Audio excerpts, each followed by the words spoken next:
MB&F 那天马行空的想象力，在表坛内一直被大家公认为最有创意的独立制表品牌。不过有些人可能不知道 ，MB&F 名字前面的 MB 其实是创办人 Max 的姓名缩写，至于后面的 F 则是 Friend 的意思，代表其作品是由品牌与众多好友们共同创作。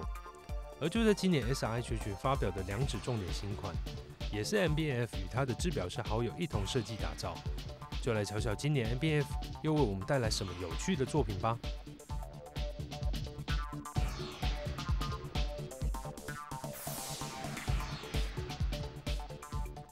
Moon Machine 2 fits into the performance art category of our products. What is performance art?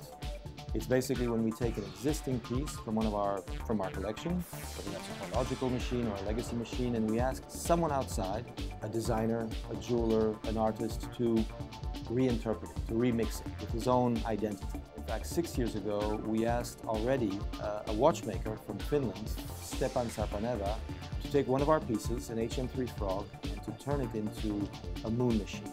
Why moon machine? Because Stepan Sarpaneva is obsessed with the moon. But really, he's made the moon face and the moon phase into one of his signature elements. So he injected in the first moon machine one of his moon faces. Shortly after, we introduced the first of our optical prism display machines. The first one was HM5, then HMX, and now HM8.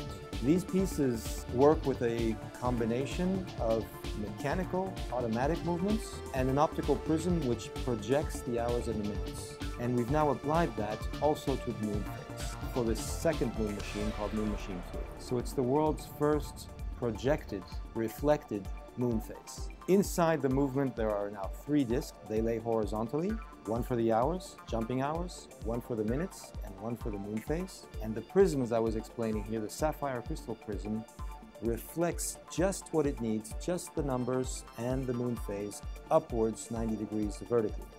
When you're wearing the watch, it's like a driver's watch, meaning you look at the time laterally. You don't need to flip your wrist like this. The actual moon faces, which are in gold, are made by Stepan in his workshop in Finland.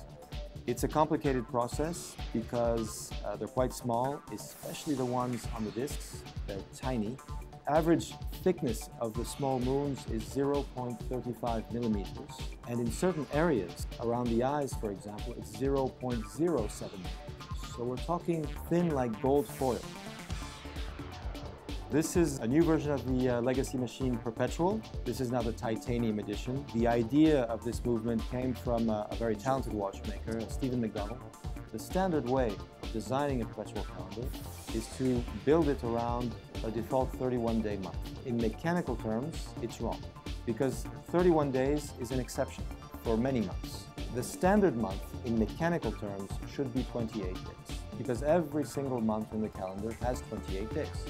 Some have 28, some have 29, some have 30, some have 31.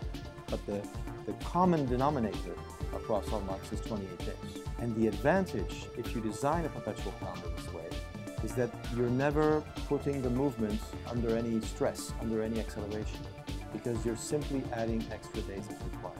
The result is a much more robust movement. It doesn't break. A much more user-friendly movement, meaning you can adjust it very easily.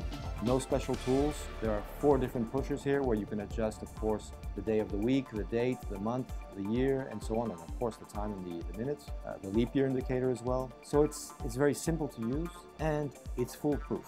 What I mean by foolproof is even if you make an adjustment at a time you should not be making adjustments, the movement will not break. It deactivates any adjustments automatically. In our business, we call perpetual calendars boomerangs because they always come back for after-sales service, and that's absolutely what we wanted to avoid with this legacy machine perpetual.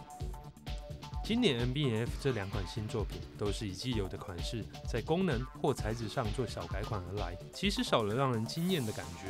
不过根据往年 MB&F 推新品的周期来看，接下来1整年一定还会有更多更厉害的新表，且让我们拭目以待吧。